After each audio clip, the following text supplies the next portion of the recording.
Bem-vindo ao podcast Me Conta Seu Processo, um espaço para te encorajar a atravessar os processos da vida com a companhia das suas amigas psicólogas. Eu sou Fabíola Passos, sou psicóloga. Eu sou Priscila Rodrigues, psicóloga. E a gente resolveu abrir um podcast sim. Na verdade, a Pri me fez esse convite e eu fiquei muito, muito, muito feliz. Então, Pri, apresenta para o pessoal qual que é a ideia do nosso podcast, a sua ideia, o que a gente vai falar aqui no Me Conta Seu Processo. Primeiramente, feliz ano novo, gente! Sim, feliz ano novo, feliz 2023, que seja melhor que 2022, amém. E aí a gente não escolheu essa data também no acaso, né? A gente também pensou que seria legal começar o ano com um projeto novo, no nosso caso, e para vocês com um podcast novo para vocês acompanharem. Eu vejo muita coisa sobre psicologia focada sempre em tratamento de alguma coisa, né? Então, tratamento de depressão, de ansiedade, ou então estratégias para melhorar a procrastinação, estratégias para melhorar a atenção, melhorar foco.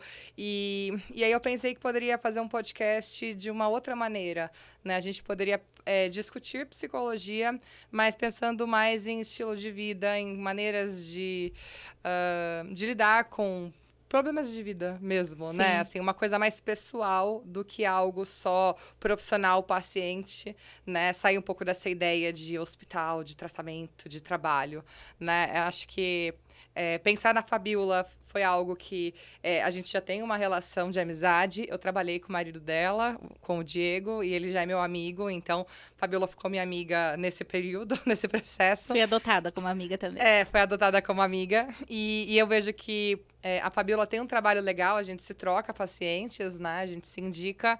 Então, é uma profissional que eu confio, que eu respeito o trabalho. E acho que seria bacana a gente fazer essas discussões, porque a gente vai trazer convidados também, né? Mas acho que é legal ter dois pontos de vista, né? Ter duas formas de viver, de pensar, de agir, enfim. Então, foi por isso que eu pensei num podcast. Sim, eu amei o convite. E aí a gente foi pensar no nome, né? E uma das coisas que a gente também quer falar bastante é que a maior parte das experiências, mudanças na vida, elas são processuais, né? Às vezes a gente tem essa sensação de que vai ser um grande insight, um eureka, e minha vida vai mudar. E, na verdade, como psicólogas, tanto cientificamente, mas também na nossa experiência no acompanhamento de pessoas, a gente sabe que a maioria dessas vivências são processos, né? Sim. Processos que muitas vezes a gente precisa de uma mão amiga ali para falar, aguenta esse processo, vamos lá. Então, pensando nisso tudo, pensando nessa ideia de construir e de que a gente se constrói, né? Até o nosso último suspiro a gente está se construindo, nós escolhemos esse nome, né? Me conta seu processo, porque até a gente vai chamar pessoas. Nessa primeira temporada, a gente elegeu que a gente vai chamar mulheres. Então, a temática da nossa primeira temporada são mulheres no poder, são mulheres à frente de várias coisas, não só poder no sentido aquisitivo, mas poder no sentido de empoderamento, mulheres empoderadas que estão em diversos contextos. Então, vai ter falando de maternidade, de alimentação saudável, de atividade física, finanças, exatamente. Mulher também no mundo business, né? Negócios, relacionamentos, enfim. Mulheres trazendo a sua vivência e contando o seu processo pra gente, porque a gente quer saber como é o seu processo para você ter chegado aonde você chegou, porque todo mundo passa por várias coisas, né, Fabíola? A gente tem os nossos próprios processos e esses processos eles vão se encontrando nas relações, então acho que vai ser uma discussão riquíssima. Sim, sim. E aí, hoje, nós não trouxemos convidadas porque nós vamos debater o nosso processo, né? Para vocês nos conhecerem até. Sim, de escolha de carreira, né? E também a nossa consolidação como profissionais, como a gente já falou, somos PCs, mas cada uma que trilhou o seu próprio trajeto. Então, o processo de hoje é escolha e consolidação da carreira, né? A gente vai ter sempre uma bebidinha temática para combinar. Eu tinha pensado no café porque meu vício em café começou na faculdade, mas a Priya, ela falou, olha, eu sou mais do chá. E eu também sou do chá, então a gente escolheu um chá verde hoje, que é um chá que favorece a concentração, né? Ele tem cafeína também, tem efeitos muito próximos à cafeína, então a gente vai regar a nossa conversa com esse chá verde de hoje, né? E vamos começar então. Pri, me conta o seu processo de escolha pela profissão psi. Como é que você parou na psicologia? Conta um pouco disso. Bom, A psicologia, para mim, ela veio muito como uma base familiar, digamos assim. Na minha família, eu tenho pessoas, né, minha mãe, eu tenho meus irmãos que têm transtorno de ansiedade. Mas tudo começou da minha mãe. Quando eu era adolescente, ela teve episódios de crise de pânico. Crise de pânico, aquela sensação iminente de medo da morte. E aí eu fui vendo, assim, o quanto era sofrido para ela passar por isso. A gente, enquanto filhos, sofria também, porque a ver sofrer não era legal. Sim. E aí eu fui vendo como que ela foi lidando com isso. A gente foi entendendo o que estava acontecendo com ela, porque ela sentia, parecia que ela ia infartar, né? Aquela coisa de dor no peito, sufocamento, né? Taquicardia. E aí ela ia no hospital, e aí eu vi, né? É um sintoma psicológico, não é nada cardíaco. Então, foi a primeira coisa, né? Nossa, como assim, né? Nossa, o que o cérebro tá fazendo com a minha mãe, né? E aí, depois, ela passando por profissionais, por avaliação psiquiátrica. E aí, ela chegou num psicólogo, numa psicóloga.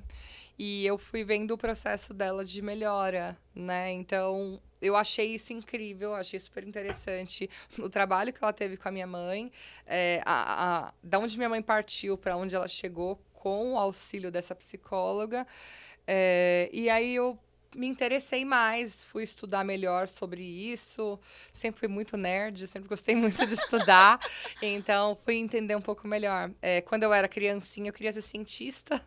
E eu quis ser várias coisas, né? A gente sempre quer ser várias coisas, astronauta, bailarina, enfim. Mas achava legal a ideia de ser cientista. E aí, depois, quando eu que é adolescente, que aí eu encontrei a psicologia, eu fui entender um pouco melhor disso.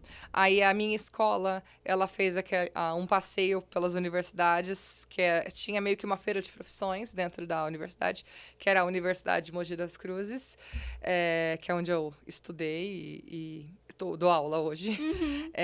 Mas eu vou chegar lá depois. Mas a gente fez uma feira de profissões e aí tinha uma simulação de orientação profissional.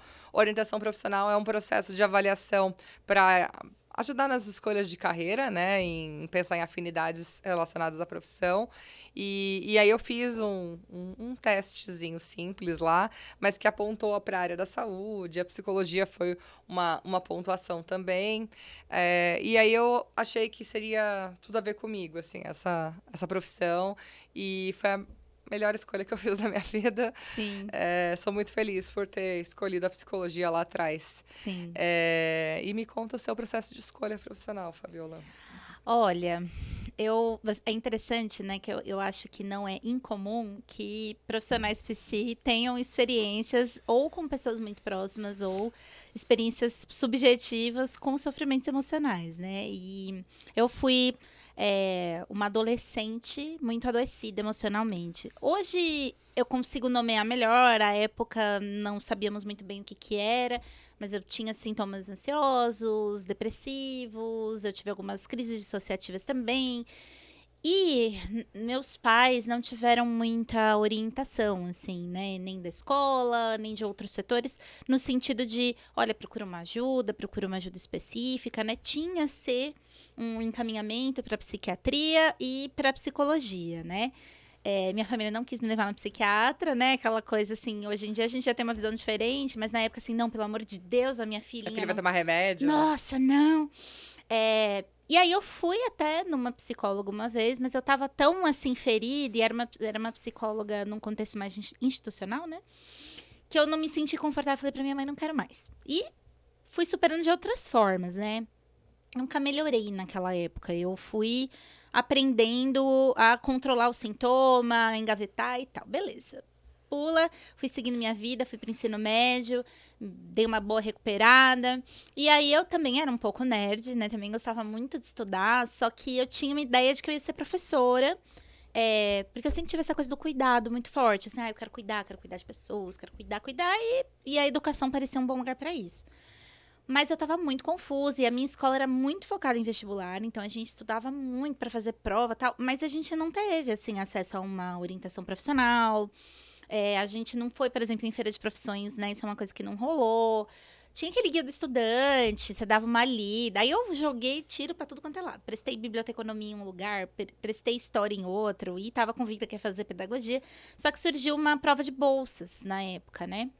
De uma universidade, da Universidade de Guarulhos, onde eu me formei. E assim, a gente tava fazendo Enem, fazendo FUVEST. Essa prova, ela não era esperada. Então, ela meio que chegou e a gente meio que fez, assim, a sala toda fez, mas não era uma prova que a gente tava colocando uma expectativa, né? E aí, a gente teve um resultado e eu tinha conseguido bolsa integral. Aí eu fui ver a lista lá de cursos e fui pesquisar um pouco melhor. Só que a minha lógica de uma garota de 17 anos era: gente, eu ganhei uma bolsa integral, então eu tenho que fazer um curso longo. Porque eu preciso aproveitar, sugar essa bolsa até a última gota. Então, os cursos mais longos na época lá que eles tinham era veterinária, direito e psicologia. E aí, psicologia, eu falei, bom, pode ser uma ponte para educação, né? Eu posso, não preciso trabalhar como terapeuta, posso trabalhar na educação, então vamos pra cá, né? Também acho que foi a melhor escolha que eu já fiz da minha vida, mas foi totalmente intuitiva e eu só fui perceber que ela foi a melhor escolha um tempo depois, porque foi um pouco turbulento o processo de formação, mas foi uma intuição muito importante, porque hoje, assim, ser psicóloga tem a ver com o que eu faço para viver, mas é uma coisa da minha identidade também, é uma profissão que eu amo demais, assim, sou muito realizada profissionalmente, então deu certo a minha intuição. Mas eu achei legal que você mencionou essa questão da feira, e você falou um pouquinho de um processo básico, né, ali de orientação vocacional. Eu sei que você também coordena os estágios aqui da Universidade de Mogi das Cruzes nessa linha da orientação profissional. Explica um pouco sobre isso. Você acha que vale a pena a gente fazer esse tipo de orientação antes de escolher o curso e tudo mais? Vale sim. Só para contextualizar Sim. para vocês, dentro de um curso de psicologia, tem vários estágios que os alunos precisam fazer, né? Acho que todos os cursos têm estágios obrigatórios, mas dentro da psicologia ele é dividido em clínica, em social, em RH. organizacional, jurídica, e aí tem a parte de saúde e a parte de orientação profissional. Então, o que é isso, né? Então, eu sou uma das professoras que dá esse estágio. O processo começou lá atrás, com Bohuslavski, na ideia de orientação vocacional, que seria descobrir qual é a vocação da pessoa, para que ela serve na vida, né? E aí agora, os últimos teóricos têm trazido outras visões, né? Outras ideias sobre, e a gente tem trabalhado mais nesse sentido, assim, de orientação profissional, de orientação em carreira, né? Então, o público maior são adolescentes, né, em fase pré-vestibular, para escolher quais são os cursos mais voltados para aquele perfil, enfim. E então, a gente faz um trabalho com investigação de afinidades, de habilidades. A gente avalia a personalidade também, traços de personalidade, porque isso também influencia nas nossas escolhas. E aí, a gente faz um trabalho desses de identificar quais são as principais habilidades daquela pessoa e que áreas que são compatíveis com isso. E não só para adolescentes, a gente também tem feito recolocação no mercado de trabalho. Então, a pessoa que já está lá inserida no mercado há um tempo e às vezes ela está se questionando, não está feliz mais com aquela escolha que ela tinha feito inicialmente. E aí a gente faz um trabalho de direcionamento para uma nova área, então, né? Uma nova abordagem de trabalho, digamos assim. Então, é um trabalho bem bacana que a gente faz com os nossos alunos e eu acho que é super importante e super válido, porque às vezes você tem uma escolha bem definida, assim. Só que aí, por que você tem essa escolha bem definida, sabe? Será que tem uma implicação da sua família, né? Uma pressão familiar, uma expectativa, ou já é a carreira de alguém, né? E aí você quer seguir. E você que está inserido no mercado já há um tempo e está infeliz, está insatisfeito, por que não fazer também, né? Pensar numa recolocação. E assim, essa recolocação pode envolver mudar completamente sua vida, né? Estudar outra coisa, mas também pode ser que não, pode ser que seja algo relacionado já ao seu trabalho, mas uma modificação de trabalho, ou usar alguma habilidade que você tem específica para aplicar em outro contexto. Então, eu acho que é super válido. E você falou sobre você ter sido bolsista na faculdade, eu também fui. Eu sou nerds conversando. Duas nerds conversando.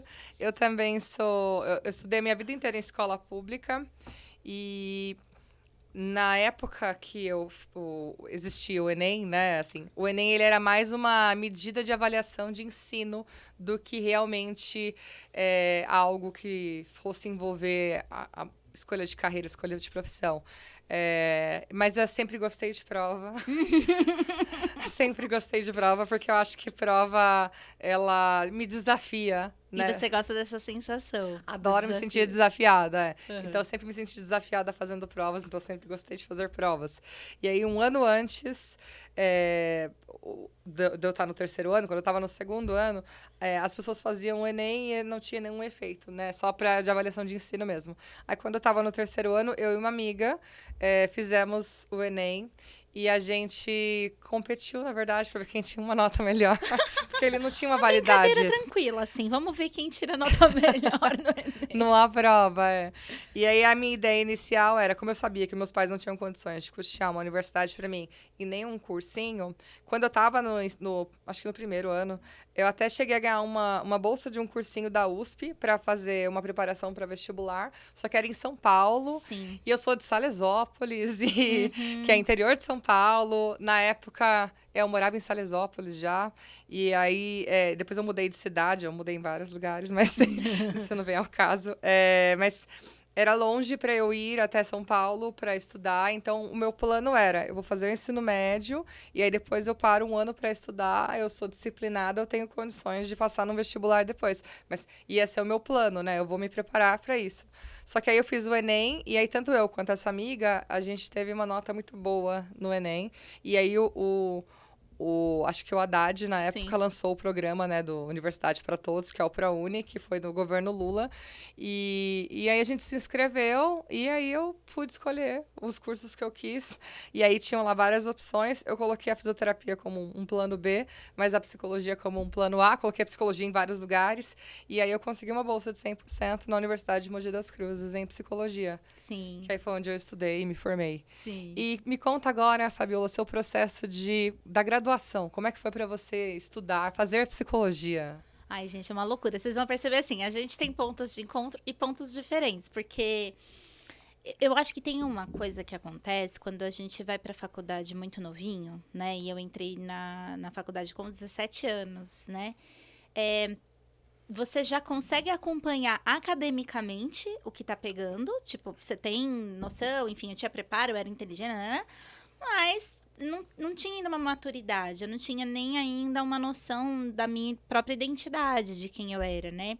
Então, a graduação, eu vivi essas duas coisas. Eu ia muito bem com as matérias, era, nossa, boa aluna e tal, mas por dentro, assim, na minha experiência pessoal, o negócio foi uma reviravolta, porque é um curso exigente, né? Eu acho que as pessoas às vezes não têm noção assim do tanto que a gente precisa estudar, né? Muita leitura, são leituras muito complexas, logo de cara, Muito né? denso. Tudo muito denso. E aí, assim, dentro da psicologia a gente tem várias abordagens, as abordagens têm óticas diferentes, então você tem que mudar o seu raciocínio o tempo todo. É um curso pesado. E é um curso que vai muito para a formação crítica, né? De pensamento crítico. Então, você é confrontado com... Você chega lá com 17 anos e o seu baldinho de crenças, né? Da sua família e tal. E aí, você é confrontado sobre aquilo todos os dias na aula, com professores brilhantes e tal. Então, eu comecei a viver um processo interno muito difícil, né? Foi difícil e foi super importante, essencial, né? Mas de olhar para mim e falar assim, nossa, eu tenho muita coisa para resolver. E aí, acho que no segundo semestre eu já estava me perguntando, o que eu vim fazer aqui, né? Eu vim estudar psicologia ou eu tô tentando me resgatar, né? Tratar os próprios traumas. E eu quase tranco o curso por estar nesse ponto. Porque os professores aconselhavam, falavam, olha, gente, aqui não é um curso para você se tratar, né? Se você quer cuidar de você mesmo e tudo mais, você vai buscar o seu processo terapêutico, mas aqui é pra gente estudar. E, assim, é um curso que exige, então, vão pra terapia de vocês e tal. E eu cheguei a cogitar, falei, puxa, eu acho que eu fiz essa escolha por um outro lugar. Mas antes de eu trancar, eu decidi começar a terapia, né? Eu era bolsista, enfim, não tinha grana nenhuma. Aí eu era estudante da noite, né, do período noturno, então arranjei um trabalho de recepcionista para pagar terapia. Fiquei um tempo assim só os meus custos eram o cartãozinho da Marisa e a terapia. E aí deu certo para eu conseguir, ao mesmo tempo, integrar essas duas coisas, mas cuidar de formas diferentes. De saber que eu podia continuar me formando e eu precisava, com urgência, se eu queria exercer essa profissão, cuidar de mim também. E aí foi muito bom, porque eu comecei a fazer terapia com 19 anos, assim, e é uma oportunidade muito maravilhosa. Tão jovem você já acessar, né, um processo de autoconhecimento assim. Eu fui acolhida por uma terapeuta maravilhosa, né? Ela foi, assim, muito importante nesse processo. E ela me ajudou a fazer essa... Ó, tem isso aqui... E aí, assim, naquele processo de transformação interno, então a minha vida pessoal tava meio maluca também, eu era muito religiosa, passei a não ser mais, aí eu tava no relacionamento, saí do relacionamento, sabe? Aquela confusão. Então a graduação foi esse período que eu tenho muito carinho. Quando eu olho hoje, falo, nossa, que legal, fui muito corajosa, mas na época eu achava assim, gente, eu tô no meu pior momento, porque minha vida tá uma bagunça, não tô dando conta, né? O curso foi cada vez mais fazendo mais sentido. E aí, da metade pra frente, foi muito mais tranquilo, né? É engraçado isso. Parece que a gente passa... Não sei se os seus alunos têm essa sensação, mas os primeiros semestres são uma doideira. Os últimos são muito mais puxados do ponto de vista acadêmico, né? Muito estágio, TCC e tal. Mas os primeiros, eu acho que ele traz esse impacto, assim, é isso que você quer, né? E aí, depois, eu acho que eu engatei, e aí foi muito bom, assim. Eu nem acredito que eu vou dizer isso, mas eu sinto muitas saudades. Eu não acredito que foi uma época puxadíssima, né? Eu trabalhava e estudava, então saía de casa 5, 6 horas da manhã e chegava 11h40, meia-noite todos os dias, né? Mas também foi lá que eu conheci o Diego, que é o meu esposo, e também tive a oportunidade de me desenvolver como pessoa. Minha turma era uma turma mista. Então, tinha muitas pessoas bem mais velhas, já vindo de uma reorientação de carreira. Tinha gente estudando só porque queria estudar psicologia. Tinha a turminha mais jovenzinha, né? O meu grupinho ali. Então, eles também foram muito suportivos, assim, nesse aspecto de tipo... Ai, gente, relaxa, respira, vocês são jovens, né? Vamos com calma. Então, é um período que eu guardo, assim, com muito carinho. Um beijo pra todo mundo da Universidade de Guarulhos, assim, que eu cresci demais naquele período. E você, como é que foi o processo da graduação? Conta um pouco. Bom, eu era uma adolescente muito feliz. Ao contrário de certas pessoas que eram emo, a Pri era uma adolescente feliz. Eu era muito emo. Eu era muito feliz, eu era muito alegre. Sempre fui muito alegre mesmo. Não tem outra palavra para expressar isso.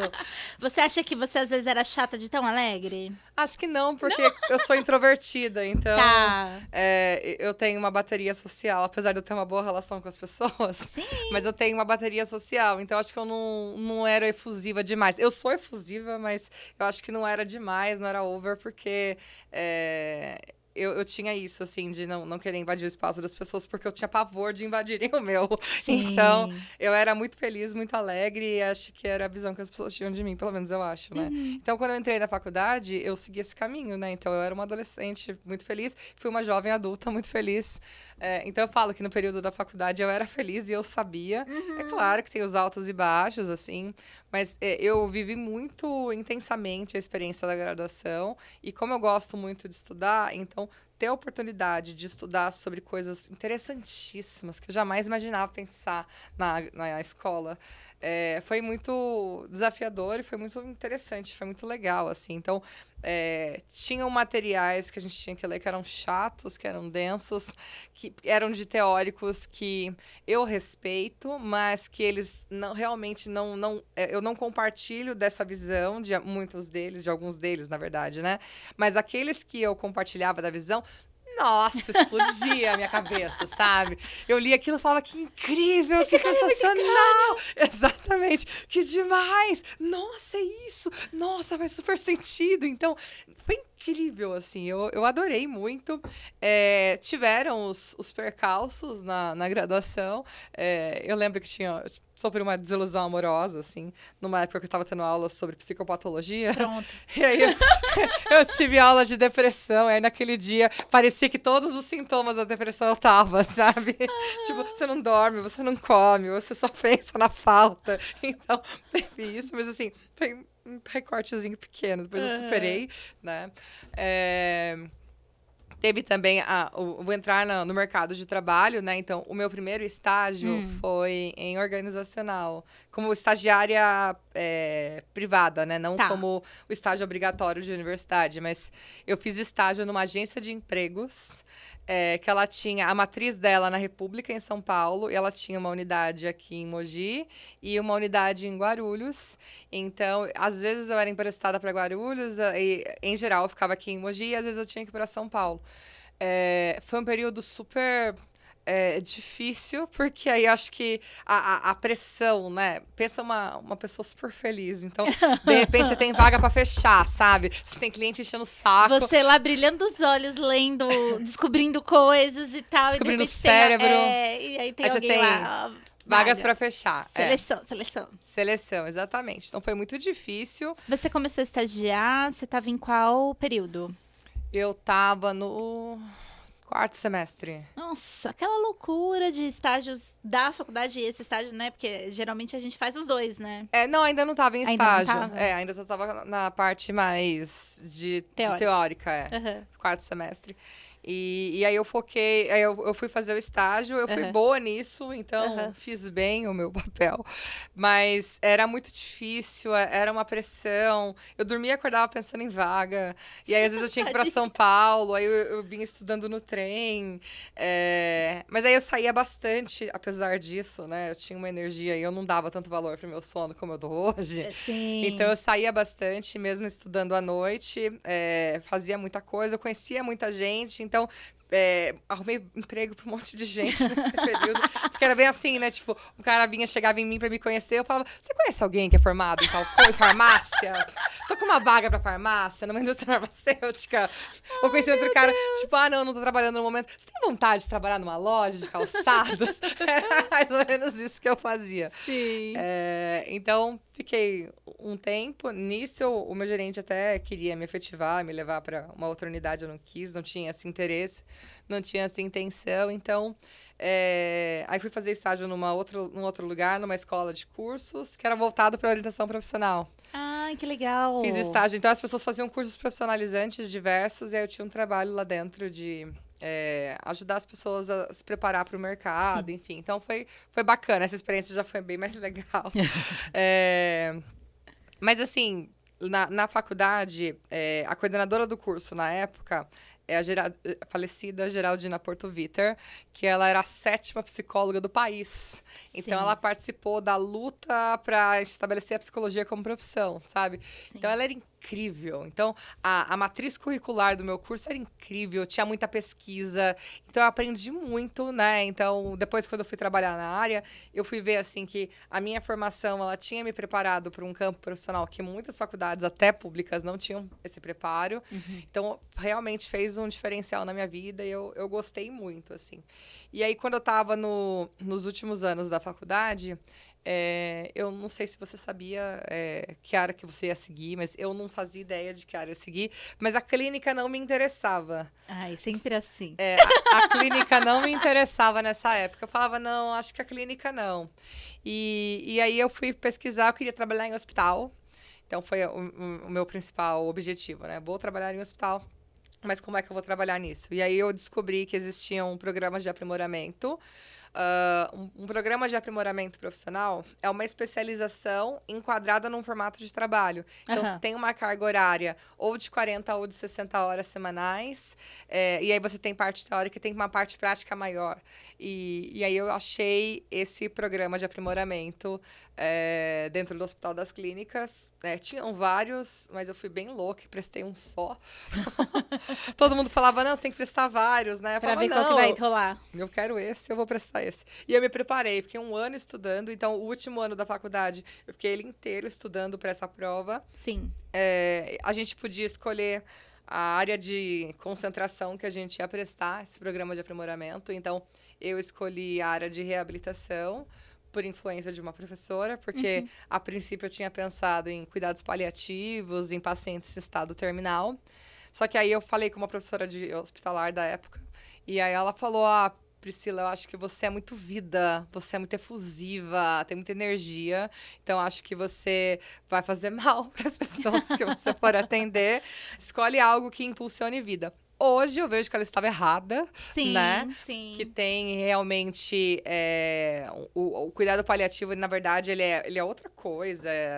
Ele é mais para promoção de vida mesmo. Porque a pessoa vai viver até o último segundo Sim, antes da morte dela. Então, sim. é promoção de vida sempre. Então, eu teria feito um bom trabalho, mas, enfim, eu fui para reabilitação. Então, eu fiquei um ano inteiro estudando. Então, meu último ano, lá na faculdade que eu me formei, na época, o TCC, ele era no sexto semestre. Ah, ele era antecipado. Antecipado, são 10 semestres a Sim. psicologia. Então, no sexto semestre eu fiz o TCC.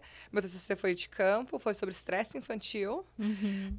Foi super legal. Eu comparei o nível de estresse em crianças de escola pública e particular. E aí, depois, eu fiz um programa de iniciação científica, que a gente chama de PUBIC aqui, mas é um programa de iniciação científica. Fiz com uma amiga. A gente fez satisfação conjugal no casamento contemporâneo.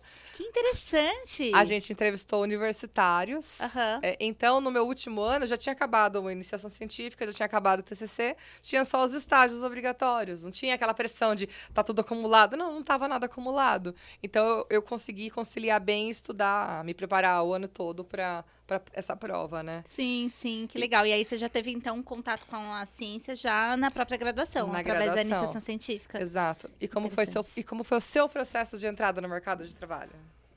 Eu comecei a estagiar, estágio remunerado, bem cedo. A UNG, eles tinham os estágios eram muito distribuídos, então a gente começava a estagiar cedo também, né? A gente começava com estágio só de observação, tudo aquele esquema, mas ele não era acumulado no finalzinho, né? Era meio distribuído. E aí, como eu disse, eu trabalhava como recepcionista, tal. A minha turma foi uma turma que teve uma alegria, assim, um privilégio da gente se formar com a Sara, que é uma pessoa surda, então a gente conviveu muito com toda a luta dela, porque na época a faculdade ainda não oferecia intérprete de Libras, foi todo um movimento dela. E aí esse tema da inclusão educacional era um tema nosso, assim, da turma, né? E aí surgiu um estágio lá em Guarulhos, eu estudava lá, que era um estágio pela DERDIC, que é uma fundação da PUC, né? Que trabalha com inclusão de alunos surdos no ensino regular. E aí eu fui uma acompanhante escolar, assim, o meu estágio era assim, eu comecei por esse estágio. Depois, aí eu fiquei 6 meses nesse estágio. Aí eu fui prestando, né? Se abriu vaga de estagiário de psicologia, a Fabiola tava lá, porque eu queria, enfim, precisava de renda e também queria aprender outras coisas, não queria ficar fazendo só as mesmas coisas. E aí eu fui para a SP Trans. Existia um programa que chamava Atendendo e Aprendendo. Eles contratavam estagiários do ensino médio para fazerem o atendimento das gratuidades, né? Do pessoal que ia cadastrar gratuidade na subprefeitura. E nós, estagiários de psicologia, acompanhávamos o processo deles ali e a gente fazia orientação profissional e de carreira com eles, né? Então, eles tinham uma Legal. carga horária do estágio, que eram para os encontros de OVP, que a gente chamava assim. E a gente também ia acompanhando eles. Então, a gente trabalhava no amadurecimento deles como profissionais. Eles eram todos adolescentes, foi muito legal. Que bacana. Só que era lá em São Paulo, né? Eu trabalhei um tempo lá no centro, na São Bento. Nossa, perrengue essa época, trem lotado. Eu morava em Itaquaquecetuba, estudava em Guarulhos e trabalhava lá. E aí abriu uma vaga de estágio na Secretaria de Educação de Arujá, que era bem mais perto para mim. E aí foi o meu último estágio, né? Eu estava no último ano. Foi muito legal também. A gente fez um processo, um programa que chamava Fortalecendo as Escolas. A gente fazia escutativa com os professores. Era muito 10. Muito legal. A gente publicou coisas e tal. E aí, por conta dessa trajetória e por conta do meu medo, porque não era nem que eu não gostava, eu tinha medo da clínica, morria de medo da clínica. Porque rolava aquela síndrome da impostora de tipo, como é que eu, uma pessoa que preciso fazer meus acompanhamentos, meu tratamento, vou atender clinicamente? Jamais conseguirei. Sinto muito, não é pra mim, né? Eu pus essa barreira, que depois eu desconstruí, mas a princípio eu pus. Então eu direcionei tudo pra educação. Falei, não, eu quero trabalhar com inclusão educacional. Quero ir para as escolas, né? E aí, assim que eu me formei, abri um processo seletivo em Itaquaquecetuba, que era onde eu morava. Abriu uma equipe multidisciplinar que chamava CAP Regional. E essa equipe era formada por terapeuta ocupacional, fonoaudiólogo, psicopedagogo, psicólogo. E a gente fazia um suporte para as escolas estaduais de uma certa região, né? Então, pegava Itaquá, Poá, Guarulhos, Mogi, Biritiba e Salê, as diretorias daqui, né? E a gente acompanhava casos complexos, né? A gente ia lá, avaliava, foi uma experiência muito legal. E tava aqui pensando nesse privilégio de, tipo, sair da faculdade em dezembro e abril eu já estava trabalhando, registrada. E pensando também na coisa da bolsa, me vem muito assim, o contexto, né, Pri? A importância do contexto nesses processos de carreira. Porque a gente está aqui contando a nossa história e a gente está contando da nossa perspectiva, o que a gente fez. Nossas vivências. Mas tem também um cenário, né, que talvez esteja muito diferente hoje em dia. Eu acho que a gente veio nessa... Você falou do ProUni, eu falei desse programa de bolsas da Universidade de Guarulhos, aí depois essa coisa de vagas de estágio. A gente estava num período econômico, num período que o ambiente estava favorecendo algumas coisas, né? Favorecendo mais a gente. Então, é importante, gente, quando a gente fala disso, talvez você esteja ouvindo a gente, esteja aí consolidando sua carreira, esteja aí ainda buscando, né, os seus caminhos profissionais, não põe toda a conta só em você, na sua competência. Isso é importantíssimo, você tem que se preparar, você tem que fazer a sua parte, mas entenda que está dentro de um contexto, um ambiente, né, Pri? Senão fica uma coisa um pouco assim... Ah, nossa, vai lá, se esforça, meritocrata, sabe? E não é bem por aí, né? Não, a gente nem defende a ideia de meritocracia mesmo, porque ela não faz sentido nenhum, né? Somos privilegiadas, né? Estávamos numa condição privilegiada. Eu dou aula na UMC. E eu vejo, assim, os meus alunos... tem alunos que falam, professor, eu não consigo fazer seu trabalho porque eu tenho que trabalhar, vou ter que trancar o curso esse mês porque eu não tenho grana para pagar, tenho filho pequeno. Na pandemia, tinha uma aluna que ela falou, professora, eu tô sem computador, então eu só tenho o meu celular, não tenho Wi-Fi na minha casa, eu conto com o 3G. Então, na época de aulas online, ela falava, eu não consigo acessar o aplicativo da universidade, que era o Teams, né? A Microsoft Teams. Porque ele é pesado, não abre. Eu só consigo assistir a sua aula se for pelo celular. Então, eu ligava para ela pelo WhatsApp, né? Em chamada de vídeo. E aí, eu espelhava o meu computador pro celular para ela poder assistir as aulas. Então, eu entendo totalmente que a gente tem que levar em consideração o contexto de cada um.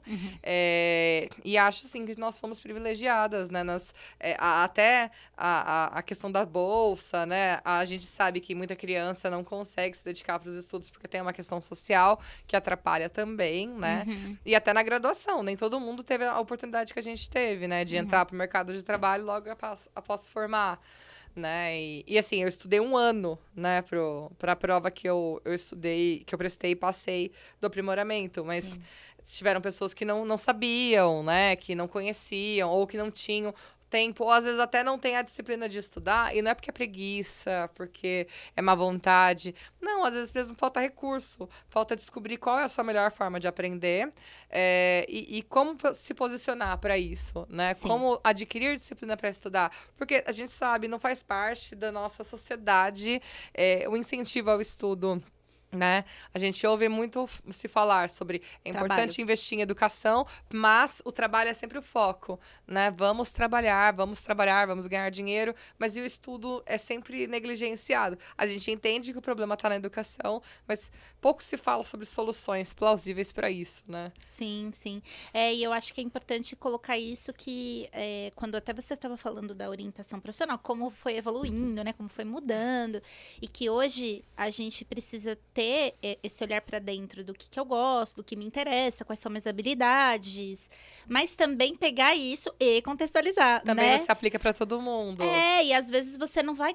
Às vezes você seria um excelente, sei lá, advogado, mas você não consegue, neste momento da sua vida, acessar essa formação do direito e tal. Você vai ter que fazer um plano talvez mais longo, talvez você tenha que redirecionar e pensar num plano B, né? Acho que é legal a gente colocar isso num episódio falando sobre carreira, né? Que, na verdade, não existe uma coisa que é a sua vocação e o seu propósito existencial e todas as outras coisas não prestam. O que existe são as suas características, né? De personalidade, suas habilidades, o mercado, o contexto e como você conversa para pensar uma solução que é a melhor possível naquele momento. Sim, e apesar da gente não acreditar em meritocracia, mas também não faz sentido você só sentar e chorar e reclamar Sim. E aí você não tem nenhum plano de ação para modificar a sua realidade, Sim. né?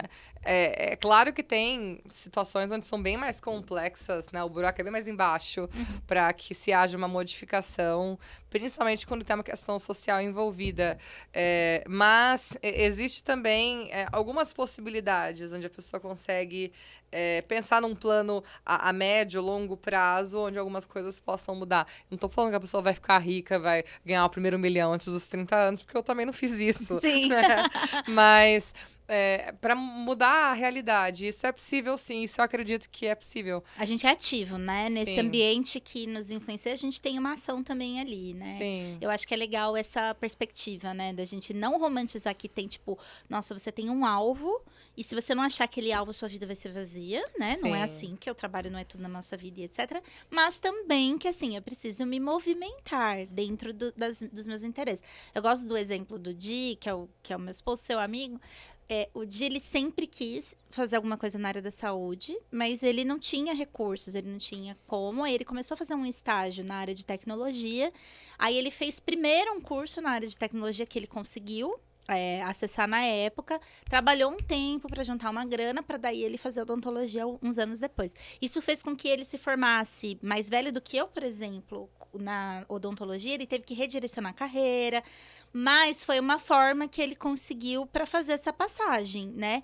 Mas era irreal imaginar ele com 17 anos indo direto para aquilo. Então, é um pouco disso que a gente tá falando, né? Nem só a gente, nem só, nossa, eu preciso me esforçar e tal, nem só o ambiente, nossa, o ambiente tá ruim. Mas o encontro dessas coisas e a comunicação, né? Carreira é importante. Exatamente. E aí, conta um pouco como é que foi a vivência lá, fazendo aprimoramento de reabilitação, olha eu já usando apelidos piscis.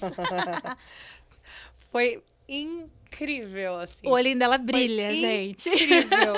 Sério, assim, eu fui muito feliz na graduação, mas nas minhas pós-graduações, a graduação me perdoa, mas minhas pós-graduações, elas são a menina dos meus olhos. Você achou seu lugar? Nossa, sabe, assim, eu não sei se alguém, assim, seria incrível se todo mundo pudesse passar por isso em algum momento da vida, mas eu tive o privilégio de passar, assim, pelo momento onde eu estava exatamente no lugar certo, na hora certa, com as pessoas certas, assim.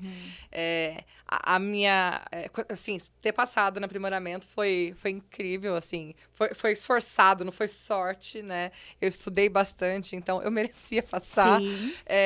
Não vou me desmerecer também. A minha primeira aula mesmo, né, tirando aquelas apresentações todas, né, foi de neuropsicologia.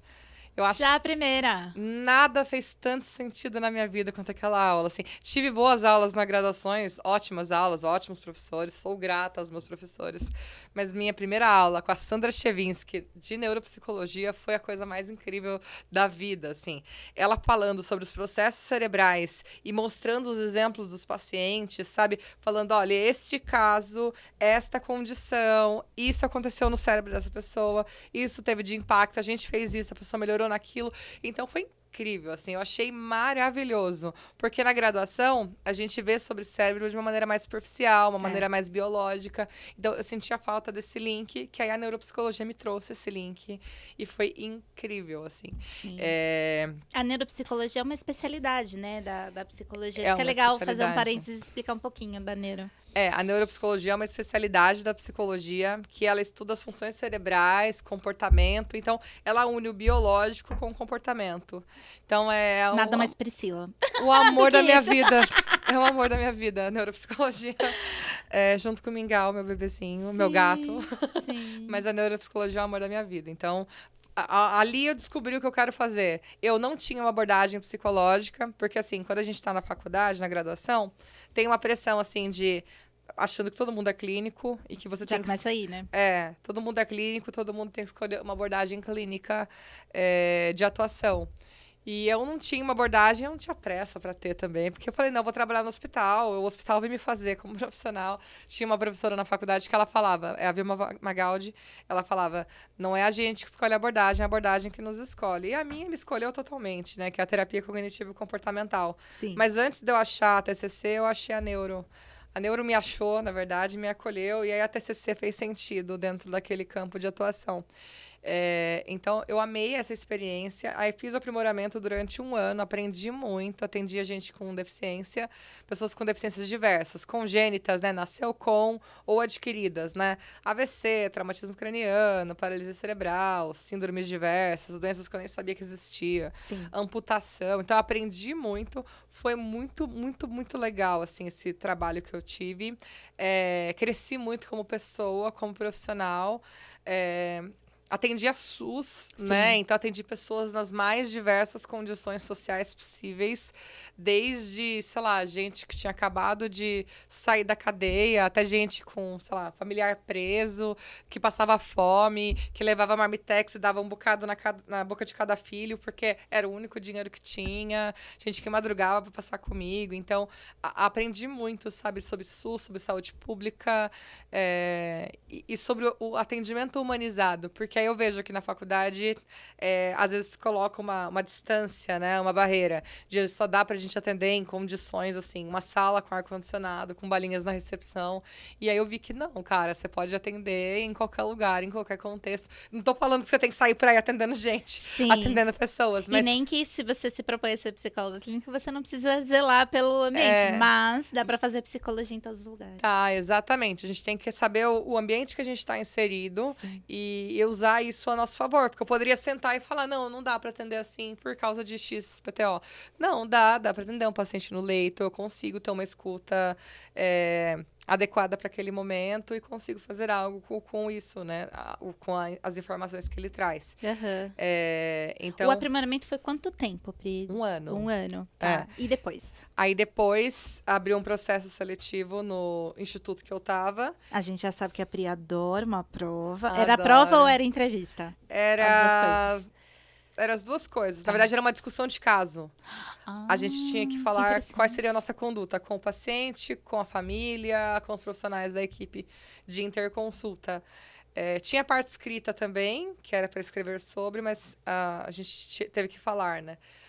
Apesar de eu ter feito aprimoramento lá naquele instituto, a minha chefe, na época, ela falou, olha, o único privilégio que eu vou dar para vocês é chamá-los para entrevista.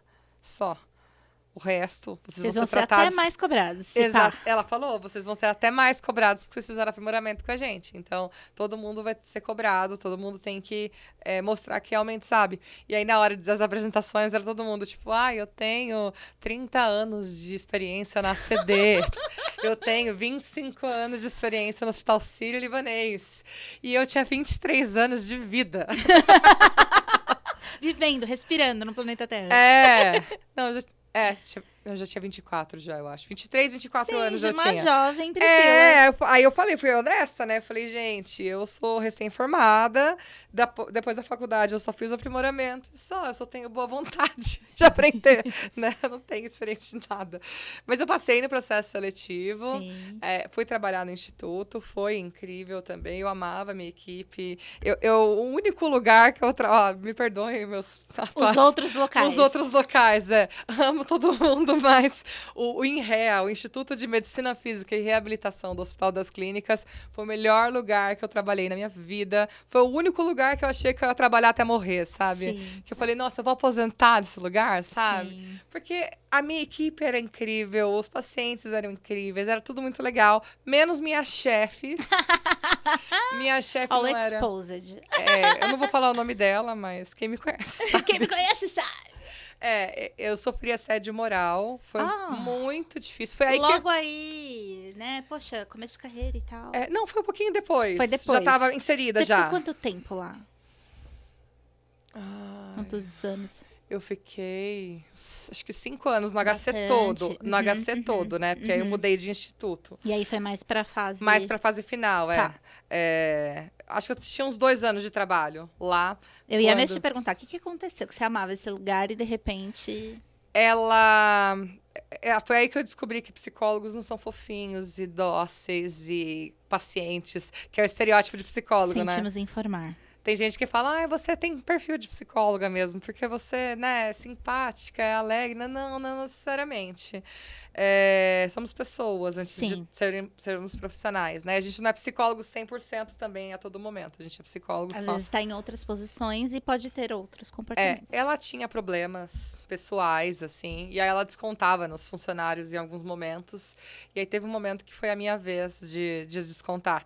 Eu queria muito fazer mestrado, porque eu sempre gostei de pesquisa, então fazia sentido para mim. Eu fiz pós de neuropsicologia nesse tempo. Sim. Durante a pós de neuropsicologia eu não tive nenhum problema, foi incrível minha pós de neuropsicologia também.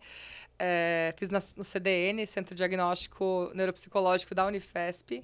Foi maravilhosa. A Rafaela Ribeiro, que é a coordenadora, é maravilhosa. E aí eu queria dar continuidade, então. Não parei de estudar, né? Claro. Fiz graduação, fiz pós de hospitalar, fiz pós de neuro, queria ir pro mestrado. E aí, por N motivos, assim, foram várias barreiras, vários empecilhos. E aí eu aprendi que, infelizmente, às vezes a gente tem que mudar. Aquela coisa dos incomodados que se mudem, eu segui isso. Eu não sou uma árvore, eu não fui plantada em nenhum lugar, então eu posso me mudar sempre que algo me incomoda. E aí eu escolhi mudar. Abri um processo de concurso público para o Instituto Central do Hospital das Clínicas.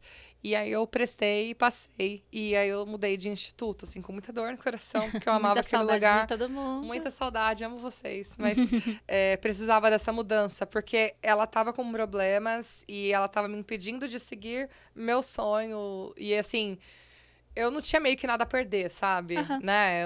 Como diz meu pai, eu não tinha passarinho para dar água. Então, eu posso trabalhar em qualquer lugar, fazendo o que eu quiser. Eu amei essa expressão. Meu pai sempre fala, você não tem passarinho para dar água, você pode voar para onde você quiser. Que é a expressão bonita. completa. Expressão completa. E aí, eu voei para o Instituto Central.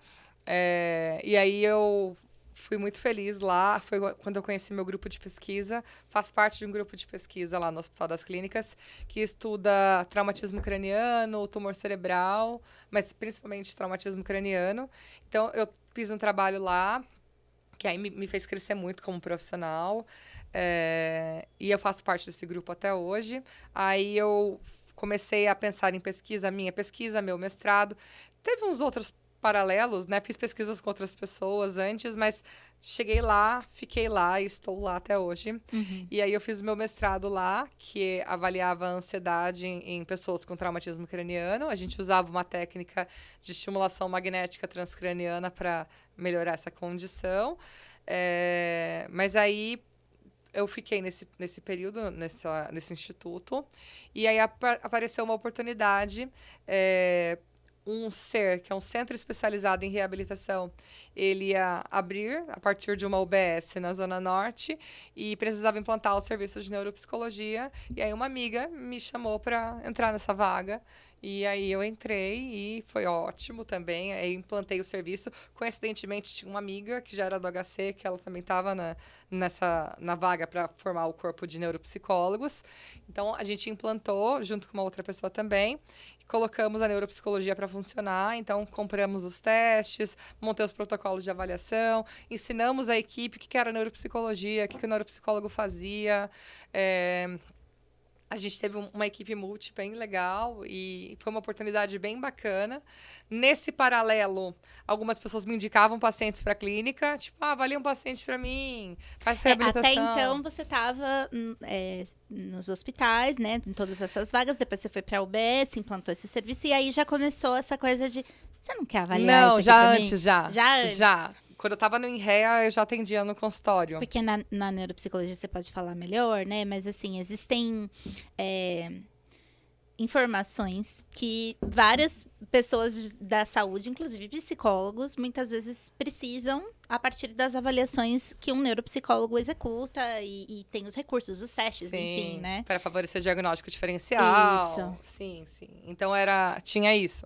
Então, desde o INREA, acho que tinha meses de contratada, já começaram a surgir casos de psicoterapia, de avaliação. E aí eu fui pro consultório. Entendi. Foi quando eu entrei pro consultório. Lá em São Paulo. Lá em São Paulo, Eu morava lá, né? Eu sou daqui, mas eu me mudei pra lá assim que eu entrei no aprimoramento. E fiquei lá, seguindo minha vida lá, consultório lá, feliz. Aí quando eu fui pro SER, no Ser da Zona Norte. Aí as amigas de Mogi começaram a me chamar de... tem um paciente que você não pode avaliar? Você vem num sábado avaliar? Numa segunda-feira de manhã, que eu trabalhava de tarde. Então, eu comecei a vir para cá para atender as demandas das minhas amigas aqui, dos casos que elas atendiam aqui. E aí eu percebi que começou a surgir uma demanda de cursos de testes. Então, era bem assim, tem teste X que eu queria aprender, eu não consigo, você pode me ensinar e tal. E aí eu comecei a dar umas supervisões, uma amiga falou, por que a gente não faz cursos então, né? Comecei com os cursos de extensão, e aí depois a coordenadora do curso de psicologia, Ana Cristina, minha chefe, ela me chamou para dar um curso de férias de neuropsicologia na UMC, dei uma palestra lá também, e aí ela falou que estava com vaga aberta para as disciplinas de avaliação psicológica e para supervisão de estágio. Sim. E aí eu vim dar aula na graduação aqui, que aí foi um grande privilégio também você poder dar aula no lugar que você se formou, né? É um ciclo completo, né? Que gostoso. É um que ciclo legal. completo. E aí hoje eu trabalho lá nessa universidade. Eu também coordeno um curso de pós de neuropsicologia, que a gente está com vaga aberta, inclusive quem tiver interesse. E eu trabalho no consultório aqui em Mogi, e eu não parei consultório em São Paulo. Eu só reduzi. Antes eu atendia mais dias, agora eu atendo uma vez por semana lá. Você está entendendo a energia dessa mulher para trabalhar? E ela trabalha com esse sorrisão todos os lugares. E agora podcaster, amiga. Agora podcaster. Hosts de podcaster. Então, é isso, assim, continuo com um grupo de pesquisa, tô começando um doutorado, que tá caminhando, mas é isso, assim, acho que esse foi o meu processo até hoje. E o seu processo, como foi? Você contou lá que você foi pra área da educação, mas eu sei que você mudou depois. Mudei. Então, conta pra gente o que aconteceu. Fui muito empolgada, fui muito feliz. Você falou de ambientes de trabalho, né, que a gente gosta. Nossa, o CAP regional, assim, era uma família, um lugar muito maravilhoso. Era uma equipe boa, mas eu não sei se você teve essa sensação também, Pri, mas eu sou uma pessoa que, novinha, então, eu era muito idealista. Tinha muitos ideais. Eu queria mudar queria mudar o mundo, revolucionar a educação pública no Brasil, essas coisas. E aí eu sofria muito. Porque a gente estava no contexto das escolas estaduais, a gente estava nesse contexto social muito precário, a gente trabalhava com casos muito complexos, então, fatalmente, a gente topava, assim, né, com essas barreiras, tanto de acessos materiais, quanto as barreiras básicas. Tinha lugar que a gente não conseguia se articular com a UBS, por exemplo, né, então o aluno só tinha a escola, não tinha nenhum outro serviço de reabilitação, enfim. E eu sofria, levava pro coração e ficava, meu Deus, o Brasil e tal. E aí eu fiz psicopedagogia, eu não concluí a psicopedagogia, porque logo eu comecei uma pós na UNB que era de educação para direitos humanos, porque eu tinha uma visão mais social do que clínica, né, na época. Foi muito interessante, fiz uma pesquisa sobre autismo, um estudo de caso e tal, mas eu ficava com essa sensação assim, gente, eu vou sempre me sentir enxugando gelo aqui, né? E eram atendimentos muito pontuais. Como era uma região muito grande, a gente ia na escola e era um dia para entrevistar a família, conhecer o aluno, falar com a escola, pensar num plano de ação. Era tudo muito rápido. Eu sentia falta de ficar mais tempo com as famílias, principalmente, né? Com os professores. Professor, no Brasil, é uma profissão com um risco muito alto para o burnout, então isso era um negócio que me pegava também, porque eu via as condições de trabalho. Enfim, fiquei sofrendo. E aí, como eu sou uma pessoa, assim, muito... Não sou nada impulsiva, sou uma pessoa muito organizada, eu simplesmente decidi, eu vou ser au pair na Holanda. Larga a psicologia e vamos pra Holanda. Eu sou assim. Esse é o meu jeitinho. Hoje não sou mais, viu, gente? Muita terapia depois. Mas na época eu achei que eu precisava, assim, não, eu acho que eu não vou dar conta de ser psicóloga mesmo, eu sofro muito, vou romper, vou tentar uma outra coisa, nada a ver, né? Era um sonho, fazer um intercâmbio e tal, mas assim, de novo, né, lidando ali com todas as questões emocionais que eu lidava, né? Minha experiência não foi boa, né, lá no intercâmbio, porque eu tinha muito essa coisa de uma esperança. A hora que eu chegar naquele lugar, se eu conseguisse emprego, eu vou ser feliz. Aí eu conseguia o emprego. Não. Agora, se eu for ter uma experiência lá na Europa, eu vou ser feliz, né? Isso demorou pra eu entender que a coisa não funcionava assim. Mas na época eu pus muita expectativa, me organizei financeiramente. Eu já namorava, já estava noiva, inclusive, do Diego na época. E aí, tipo, ia passar um ano lá mesmo, e é isso. Ele lidou bem. É. Só que chegando lá, eu falei, cara, viajei, né? Botei um monte de projeções aqui nessa experiência e não é isso. Na verdade, eu preciso sacar o que eu quero fazer. Com essa, ao mesmo tempo, habilidade de me conectar empaticamente com as pessoas, mas eu preciso dominar isso, porque eu não posso... Como é que eu vou trabalhar, né, nessa conexão? Eu tive um ano muito difícil, porque daí eu desisti, voltei antes. Fiquei muito deprimida, acho Você que ficou foi... quanto tempo? Eu não fiquei um mês lá. Eu voltei bem cedo. E aí, eu fiquei muito deprimida aquele ano, assim. Só que, deprimida, mas assim, procurando emprego, né? Deprimida e desempregada. Era muito difícil, assim, fazer entrevista de emprego naquele período e tal. Aí, eu fui pra minha velha e boa prova, né? Porque eu consigo fazer provas. Eu não sou como você que ama, não gosto. Mas consigo me sair bem com prova, né? Acho que eu fui bem treinada. Fui e vi que abriu uma vaga para um concurso público na Secretaria de Educação de Arujá. Já tinha estagiado lá, falei, opa, é isso. E concurso público, vou me sentir mais segura, tal. Estudei, passei, e em 2016 eu entrei. Só que, para minha surpresa, apesar da vaga ser para a Secretaria de Educação, eu fui para um equipamento de atendimento clínico, né? Então, nesse tempo todo fugindo da clínica, de repente eu passo num concurso e aí eu vou ter que atender crianças, né? Era um equipamento que atendia só crianças e adolescentes. Todas as demandas da cidade. Hoje está uma outra organização, mas na época era assim, absorvia tudo. E aí eu falei, putz, ferrou, eu vou ter que me haver com a psicologia clínica de novo, né? Fazendo muita terapia, mas aí eu comecei a fazer vários cursos, porque tem o rolê da abordagem, né, Pri, que você estava falando. Como eu foquei mais na área escolar, eu acabei não ficando tão focada em escolher uma abordagem logo que eu saí. Eu não consegui me identificar tão rápido como você falou que, assim, tinha autores que você clicava e falava, nossa, isso é o que eu quero. E outros autores que, tipo, você já não tinha identificação. Eu não, achava todo mundo genial e lindo. Eu amava todos eles. Eu era bem facinho. Porque eu saía de uma aula de psicanálise e falava, mano, Freud, que cara inteligente. E ia pra aula de behaviorismo estudar Skinner e falava, nossa, esse também é um cara muito inteligente. Então, na psicologia clínica, a gente precisa ter uma abordagem para orientar, né, nossa linha de raciocínio. Não que eu acho que exista uma abordagem correta. Todas as abordagens hoje que o nosso conselho reconhece, né, que tem evidências científicas e tudo mais, são importantes e corretas, né? Não tem uma melhor, uma pior. Mas a gente precisa escolher uma, porque não dá conta de estudar tudo e você não pode fazer salada mista de olhares, É importante, né? até, assim, a forma como você enxerga o ser humano, né? Sim. E como você vai manejar o caso daquele ser humano. Exatamente. Aí eu falei, bom, eu vou fazer vários cursos de abordagens diferentes, porque eu preciso definir para fazer minha formação clínica, né? Aí, nisso, fiz curso de psicanálise, fiz curso de TCC, fui fazendo e não clicava, né? E aí, eu fui fazer um curso de Gestalt terapia no Instituto Gestalt de São Paulo, que foi onde eu fiz a minha formação. Aí, ali... O que você sentiu quando você falou assim, nossa, quando eu vi a neuro... Ali foi, tipo, aula do Roberto Veras, de introdução à Gestalt terapia, tipo assim, os olhinhos brilhando, amei, me encontrei. É uma abordagem que é humanista, existencial, mas é uma abordagem também que foca muito na importância da awareness, da consciência, da ampliação de consciência, de estar presente. E também que acredita muito na capacidade adaptativa do ser humano, que era uma coisa que eu acreditava muito, né? Que foca no ajustamento criativo. E aí eu fui fazer a formação clínica em Gestalt. Nesse processo de estar em Arujá, atendendo, e com essa conexão com essa equipe que eu trabalhei lá no CAP Regional, essas minhas amigas são daqui de Mogi. A Thalita Azevedo, fono maravilhosa. Beijos. Cristina Petreca também, TO maravilhosa. Beijos. Beijo, Cris. Ah, você conhece a Cris também. E aí...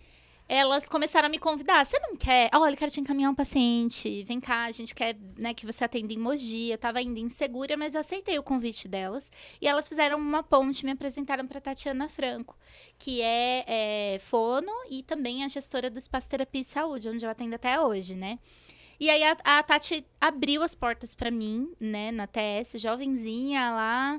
E comecei a atender crianças, principalmente crianças, né? porque era o que eu atendia lá em Arujá. Aí fui atendendo, fazendo a pós e atendendo aqui. E aí a clínica foi ampliando, eu fui gostando da liberdade técnica que eu tinha no consultório particular, porque tem seus perrengues, né? Viver de clínica é complexo, mas eu tinha essa liberdade técnica que eu não tinha no serviço público.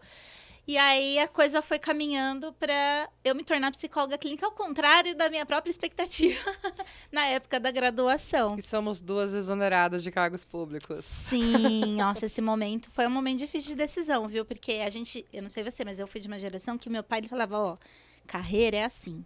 Você faz uma faculdade, você estuda bem, passa num bom concurso público e se aposenta lá. Aí eu fui, né? Estudei, passei num concurso. Mas não quis ficar, né? Eu quis depois ter mais autonomia.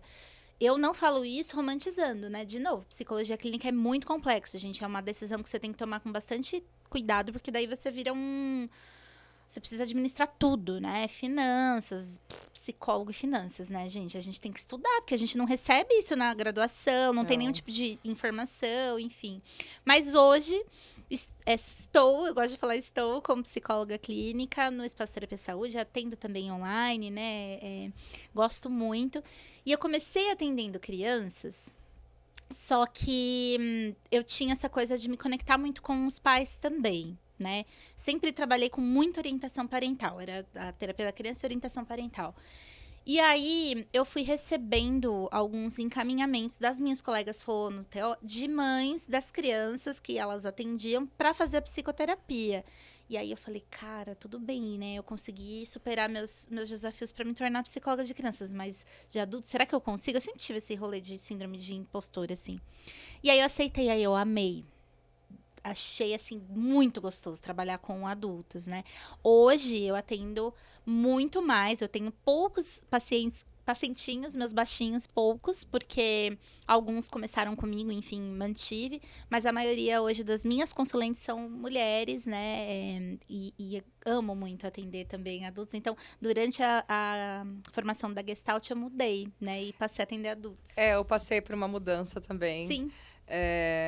Porque a neuro veio em primeiro lugar na minha vida, né? Sim. Aí depois veio a TCC, a terapia cognitivo comportamental. Ela trabalha com a ideia de crenças, né? De identificação de pensamentos automáticos e reconstrução de crenças. Porque a gente tem um monte de crença disfuncional na nossa vida. Então, é uma coisa assim que une o biológico com o psicológico, né? Sim. Então, que eu acho que era algo que eu precisava, né? Fazia sentido para mim. Aí teve um período da minha vida onde eu estava muito misturada, assim. Eu tinha casos de psicoterapia, eu atendia majoritariamente crianças. Tinha um ou outro paciente adulto, mas era mais crianças. E aí eu tinha muita demanda de neuropsicologia, que é a que eu sempre tive, né? A minha principal demanda clínica é de neuropsicologia, que é de avaliação neuropsicológica e de reabilitação neuropsicológica. Então, para identificar por que uma pessoa funciona daquele jeito, se ela tem um transtorno ou não, né, psiquiátrico ou neurológico, ou se é só uma condição, e aí como que ela vai lidar com isso. E aí eu percebi que eu até estudei TCC também, fiz uma formação em TCC, fiz uma formação específica em TCC infantil, só que eu percebi que a neuro, ela me chamava mais, sabe? E eu falava, se eu tiver que escolher um dos dois para estudar, eu prefiro continuar estudando neuro. E aí eu fui estudar neuro, e aí eu fui passando os meus casos de psicoterapia para outras pessoas. Só que eu fui vendo, assim, passei os meus casos de infantil, então hoje eu atendo crianças, mas só em contextos de avaliação. Tá. E tem um caso ou outro. Porque aí o que eu pensei? Eu formava bons vínculos na avaliação, porque a avaliação, ela não é como um processo de terapia, que a terapia, apesar dela ter um começo, meio e fim, mas esse fim pode demorar anos. Sim. Né? E não é tão previsível, né? Não é. Depende muito de cada pessoa, da abertura dela, enfim, dos objetivos, né? Agora, a avaliação não, ela tem começo, meio e fim. Então, eu começo a avaliação, sei lá, no máximo em 10 sessões, 6 sessões, 10 sessões, com desvio padrão para mais, para menos. Eu acabo a avaliação e entrego um laudo para a pessoa. Porque é um processo de investigação, né? Então, eu vou usar testes como ferramentas, mas eu vou investigar coisas. Então, eu percebia que tinha alguns pacientes que eu me conectava bem no processo de avaliação. E aí eu pensava, putz, essa pessoa tem super dificuldade para se abrir. E aí eu vou jogá-la agora no mercado, encaminhar para outro psicólogo. Então não vai fazer sentido. Então tem alguns casos que eu continuo. Eu abro para a pessoa a possibilidade de continuar comigo ou não. Porque assim, até se for criança, a criança tem que gostar do terapeuta dela. Então eu me coloco, falo, olha, este caso, sim, pode ser eu. Tem casos que eu falo, não pode ser eu, porque foi sofrido o processo de avaliação. Então, eu acho que seria legal começar com uma outra pessoa. Mas tem casos onde a pessoa vinculou. Às vezes ela já até estava em terapia, mas me contou coisas em 6 sessões que não tinha contado em 1 ano de terapia. Então, hoje, os meus casos de psicoterapia, quase todos. Só tem um que não, que ele ainda é externo, mas agora é uma tendência. Eu só vou pegar casos específicos de psicoterapia. Aí eu não vou fazer distinção se for criança, se for adulto. Mas assim, eu tenho que sentir que a gente vinculou na avaliação e que faz sentido a gente continuar agora. Então, quando a gente fala, né? Quando eu falo, eu não vou pegar esse caso porque eu tô pegando casos que eu já avaliei, é por isso, assim, é pra gente poder fazer um trabalho legal, assim, vinculamos, faz sentido continuar comigo, pode continuar comigo. Porque às vezes não vincula, a gente força e aí não é legal, né? Então, hoje você é professora universitária, doutoranda, vamos lá, vamos fazer a lista. Você trabalha como neuropsicóloga com avaliações e também você é psicoterapeuta. Certo. E tudo isso coordenado entre Mogi e São Paulo. Sim, que delícia. Sim. Mas assim, eu acho que você também, né? Você trabalha hoje na clínica. Sim. E agora tem um podcast. Sim. Mas a agenda é tudo, cara. Eu sou escrava de agenda. Você, tipo, anota tudo, organiza tudo. Porque eu ia te perguntar, é complexo articular tudo isso, né? Mas é super possível. Sim. Eu gosto, acho que isso pra mim é a minha rotina. Né? Fazer coisas diferentes, estar em espaços diferentes. Eu não me sobrecarrego. Às vezes, sim. Mas eu tento não me sobrecarregar, por isso que eu sou escrava de agenda. Eu coloco na agenda até o horário que eu vou comer, o horário que eu vou treinar, o dia e horário que eu vou separar as roupas que eu vou usar na semana. Então, a agenda é tudo, né? É um monte de coisa que eu faço, só que eu faço um pouquinho, não é que eu faço tudo de qualquer jeito, né? Mas eu faço um pouquinho de cada coisa. Tipo, eu não dou aula todo dia, eu não atendo todo dia. Então, eu separo os espaços, que eu acho que é o que você faz também. Equilíbrio é tudo, né? Sim. E se a gente não se cuidar, né? Nós somos a nossa empresa, né? Se a gente não se cuida, aí não tem ninguém que vai fazer pela gente, né? Então é importante a gente equilibrar tudo. E às vezes a gente peca, né? Acho que eu e você somos iguais nesse ponto, né? Sim, às vezes eu dou uma exageradinha também. O trabalho ganha, né? Mas é que eu acho também que são etapas da vida também, né, Pri? A gente foi falando aqui da nossa trajetória e com certeza na sua trajetória, assim como na minha, tem momentos que são momentos assim, como é que eu tô dando conta de fazer tudo isso? Sim. Porque, sei lá, preciso trabalhar, preciso estudar e preciso... hidratar o cabelo. Exatamente. Só que eu acho que a gente já tá agora num período, né, num momento da nossa carreira que a gente tá conseguindo, né? Então, o equilíbrio, ele também precisa ser colocado na perspectiva da fase de vida que você tá, né? Você falou assim, poxa, eu fazia muitas coisas na graduação e saía à noite, né? Porque é um fígado de 20 anos, gente, que depois a gente não tem mais, né? Assim, a gente tem uma energia diferente e prioridades diferentes. E tá tudo bem as prioridades irem atualizando. Eu acho que isso é saúde, né? À medida que o tempo vai passando, que eu vou desenvolvendo coisas, eu posso trocar as prioridades. E o equilíbrio, na verdade, é essa busca que a gente faz. Nós vivemos entre o desequilíbrio e o equilíbrio, né? Acontece o caos, a gente se organiza.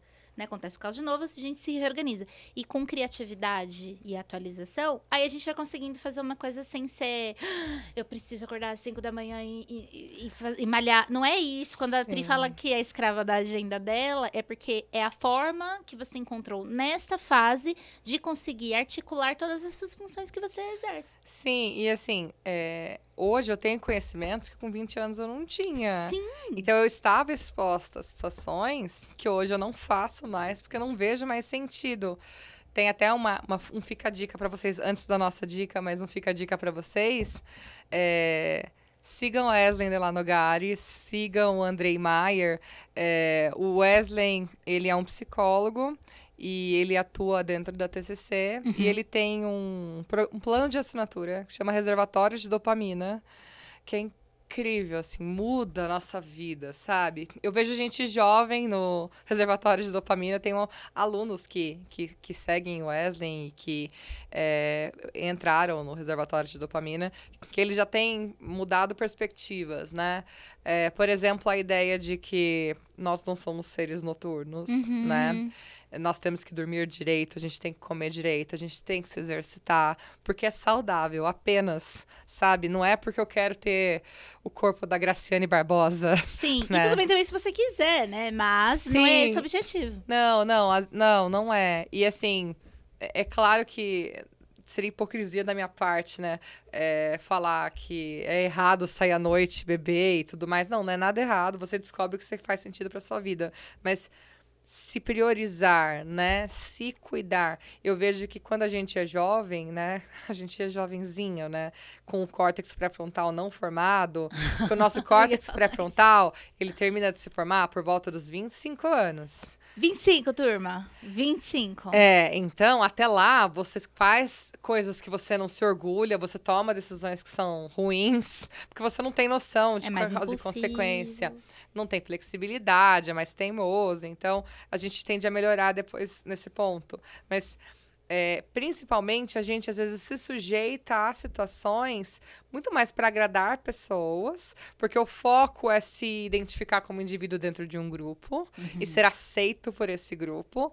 Porque realmente faz sentido para você. Então, tem gente que gosta de beber, mas tem gente que só bebe pra socializar, só bebe pra fazer parte de um grupo, só sai à noite, sei lá, morrendo de sono, mas só sai à noite porque quer fazer parte de um grupo, quer ser aceito.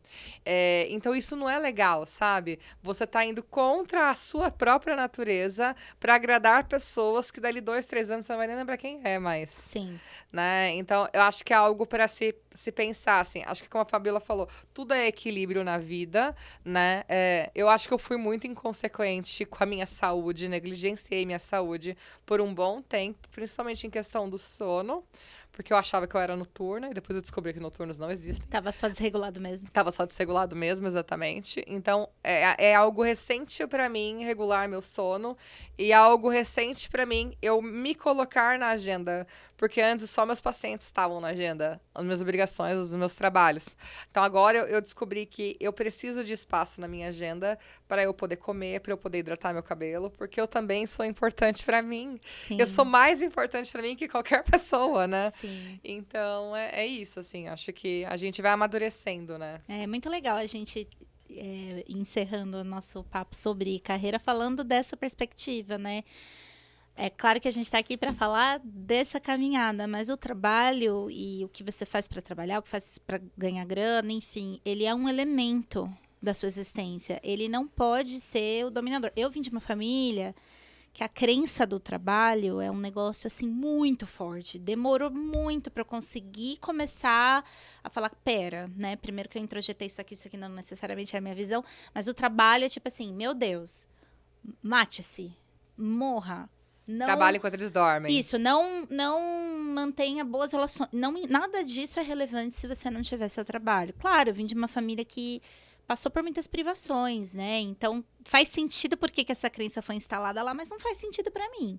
Então, hoje eu tô nesse desafio de, ok, eu tô muito feliz e orgulhosa desse processo, né, da minha carreira. Agora eu preciso começar a olhar para outras coisas. Então, achei muito legal a gente terminar nesse ponto, né? A gente quer falar de carreira, mas não no sentido de, vai pra...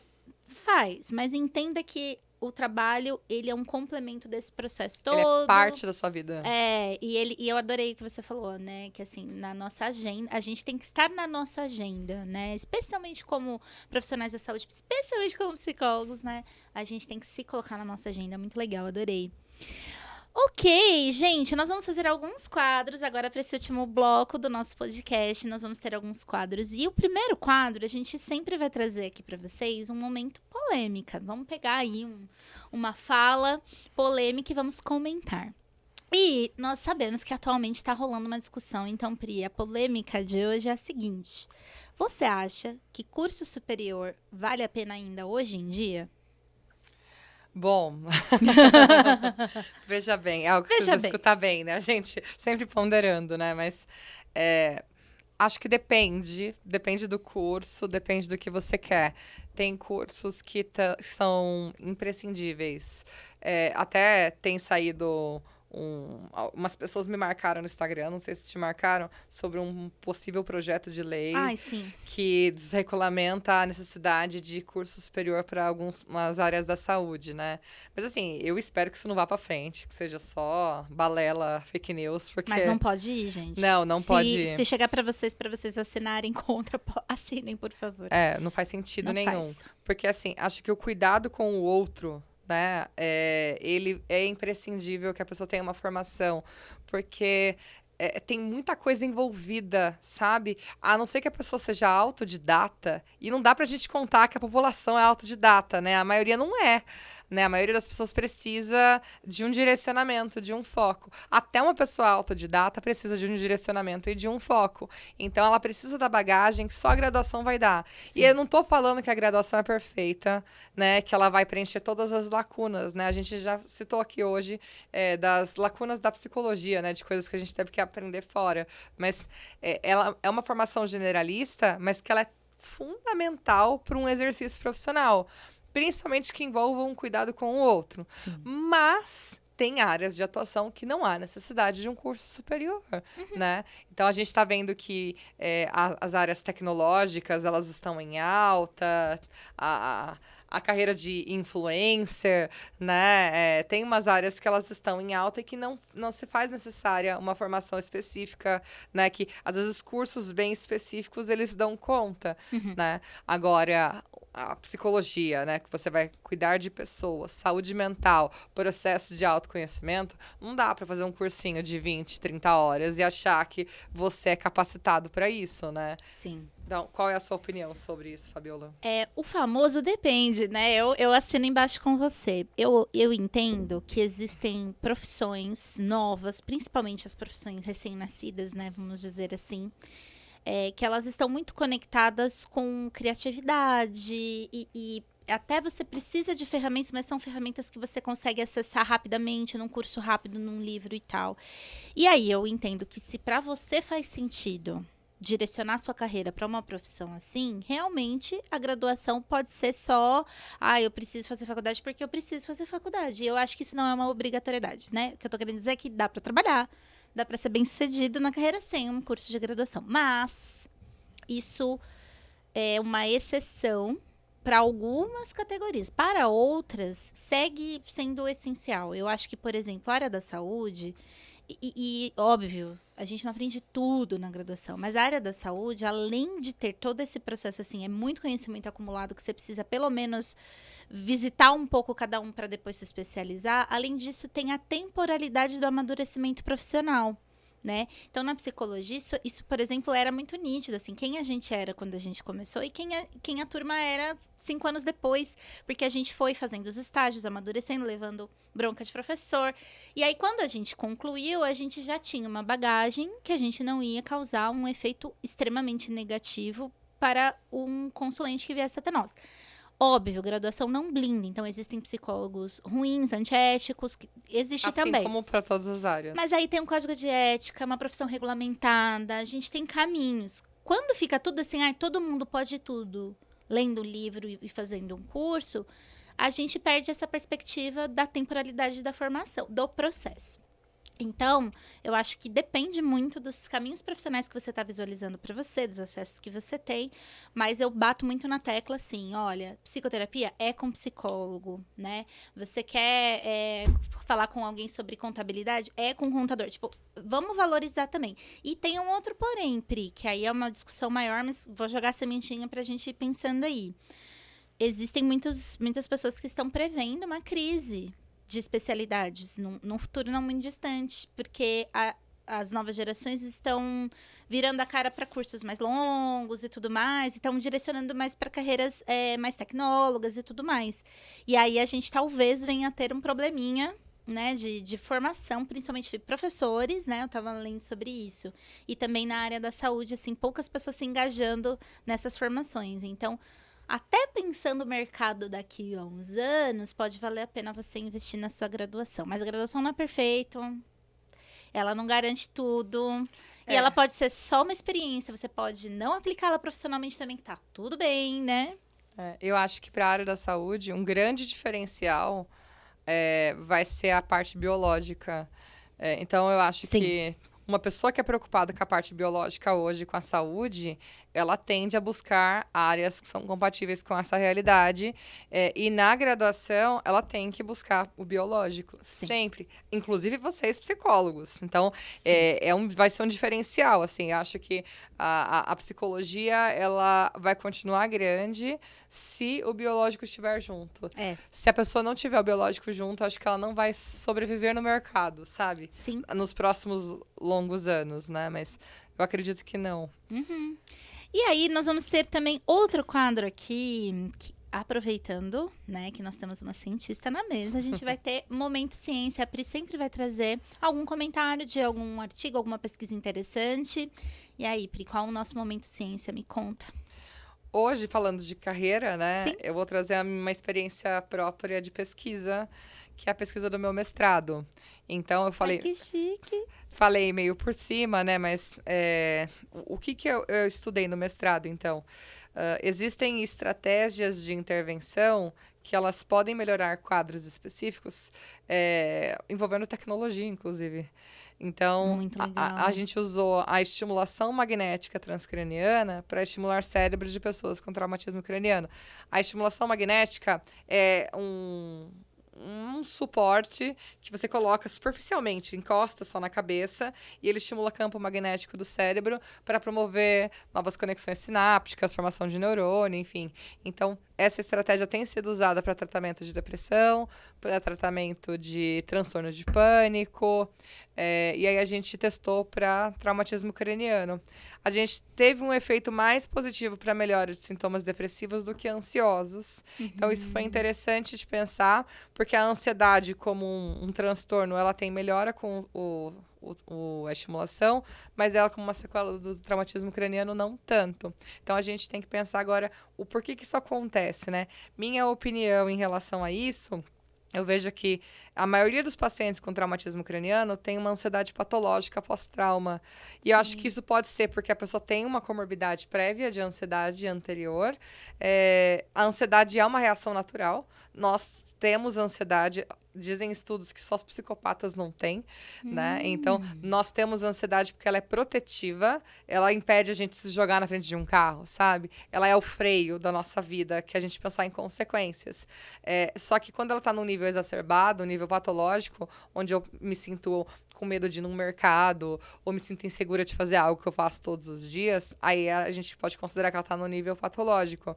Agora, uma pessoa que sofreu um traumatismo craniano, mesmo que ela não tenha ficado com sequelas físicas, mas ela viu a morte de perto, né? Sim. Ela encarou a possibilidade dela ter morrido. Então, é natural que ela fique mais ansiosa, porque ela vai ter que retomar a vida dela, né? Ela vai ter que retomar as coisas que ela já fazia antes, e às vezes numa outra perspectiva de eu podia ter morrido, né? Sim. Então, eu acredito que esse processo de ansiedade comórbida pós-TCE, ela seja algo que seja realmente esperado. E agora o nosso grande desafio, o meu grande desafio como pesquisadora, é identificar que formas a gente pode trabalhar essa ansiedade para que ela possa ser usada a favor dessas pessoas, né? E isso eu levo para o consultório, né? Não só pessoas com TCE, mas qualquer pessoa que fale, eu tenho uma ansiedade que é fora do normal, o ansioso está na frente de todo mundo. O ansioso para uma viagem leva roupa de frio, de calor, ele sai, leva guarda-chuva, leva blusa, né? Então, como é que a pessoa pode aprender a usar a ansiedade a favor dela, né? Sim. Então, esse é o meu momento de ciência de hoje. Ai, que interessante. E aí você vai atualizando a gente sobre o andamento da pesquisa, mas assim, é muito futuro, né, gente? Imaginar a estimulação eletromagnética como um recurso terapêutico também. Eu acho que é o que você falou do biológico, a gente deve ver ainda muita coisa interessante nesse sentido, né, Pri? Eu acho até tecnologia e tudo no mais. futuro não vai mais ter exatas humanas de saúde. saúde, biológicas. Vai ser tudo... A pessoa vai precisar fazer isso. Tem pesquisas na Harvard, por exemplo, onde tem neuropsicólogos, a minha co-orientadora, inclusive, ela fez parte de um grupo de pesquisas desses, que ela era psicóloga de formação, né, neuropsicóloga especialista, atuando com engenheiros, com enfermeiros, trabalhando com ressonância, sabe? Então, Sim. tecnologia misturada com saúde, misturada com sociedade, sabe? Sim, tudo interdisciplinar. 10. E a gente também vai ter um momento indicação. A gente vai indicar leitura, séries, livros, podcasts para vocês dentro do tema. A minha indicação é uma série maravilhosa, acho que é uma das melhores séries de 2022, que chama Ruptura. Você assistiu? Não. Vou assistir. É muito legal. A premissa é assim: num futuro distópico, eles desenvolveram uma tecnologia que eles conseguem fazer uma dissociação da identidade da pessoa quando ela vai para o trabalho. Então, o cara vai lá para o trabalho, quando ele sobe o elevador, a identidade dele é separada, ele vai para a identidade que está no trabalho. As memórias do trabalho, toda essa vivência não tem conexão com quem ele é fora do trabalho. Né? É uma ruptura mesmo. E aí, quando ele desce o elevador, ele volta a ser quem ele é. Só que ele não sabe o que acontece lá dentro e o que tá lá dentro não sabe o que acontece de fora. Gente, é genial. É incrível. Muito bem feita. Então, assim, assistam. É da Apple TV. Maravilhosa. Série, assim, um primor. E qual que é a sua indicação, Pri? A minha indicação é um livro. A Morte é um Dia que Vale a Pena Viver. Então, eu falei lá atrás que a minha professora falou que eu não podia trabalhar com cuidados paliativos porque eu era efusiva. Mas da Ana Cláudia Queiroz Arantes, esse livro. A Morte é um Dia que Vale a Pena Viver. Ela é uma médica paliativista. Então, ela que escreveu o livro. E de uma maneira muito leve, bem descontraída, ela vai trazendo debates e questões sobre a morte, sobre a finitude, sobre o tabu que é a morte na nossa sociedade e principalmente sobre quando a pessoa tem uma condição de uma doença terminal ou de um câncer, uma doença mais grave, de que ela vai viver até o último segundo de vida dela. Sim. Então, ela tem que promover saúde e vida nesse período, sabe? Então, é muito legal, acho que vale a pena, pra gente que está começando esse novo ano, né? Vale a pena a gente começar com uma nova reflexão sobre algo que é tão importante, sobre a vida, as nossas construções, as nossas relações, e principalmente como é que a gente se posiciona na vida, no que a gente faz, nas nossas escolhas. Esse livro é muito indicado, né? Tá na minha listinha de leitura, eu vou ler. É isso, gente. Temos o nosso primeiro episódio. Eva! Pri, que delícia. Foi muito gostoso bater esse papo com vocês, contar um pouquinho mais sobre nós. Como a Pri já falou, nós teremos a partir de agora convidadas muito especiais para falar de mulheres de poder, vivendo e experimentando o empoderamento de si mesmas. E então a gente convida vocês. O nosso podcast vai ser quinzenal. A gente vai ter o lançamento daqui a 15 dias do segundo episódio e se você seguir a gente lá no nosso Instagram, você vai recebendo spoilers de quem serão as nossas convidadas. Então, nos sigam lá no @me conte seu processo, tudo junto, no Instagram e também no TikTok, para vocês acompanharem mais. E esperamos vocês. Deixem aí seus comentários. Vocês podem também mandar sugestões de temas, perguntas pra gente, né, Pri? E no Spotify e no YouTube também. Isso. E a gente pretende que os nossos lançamentos sejam às sextas-feiras. Isso. A gente vai avisando vocês. Segue a gente para vocês ficarem antenadíssimos, tá? Pri, e como que a gente te encontra nas redes sociais? Pri Rodrigues, Pri com 3 Is, Rodrigues com 3 S's. É o meu @ do Instagram. E aí, a partir de lá, me acha nas outras redes sociais. E você, Fabiola, como a gente te encontra? @FabiolaPassos _psi no Instagram, no TikTok. Mas lá no Instagram é mais fácil, né? De achar as outras coisas. Certo? Ai, tô muito feliz. Obrigada, Muito gente, bom. pela atenção. E a gente espera ter boas trocas, tanto aqui quanto fora. A gente pretende fazer caixinhas de pergunta para interagir com vocês. Então, é isso, gente. Obrigada. Um beijo para todos vocês. E até o nosso próximo episódio. Tchau, tchau.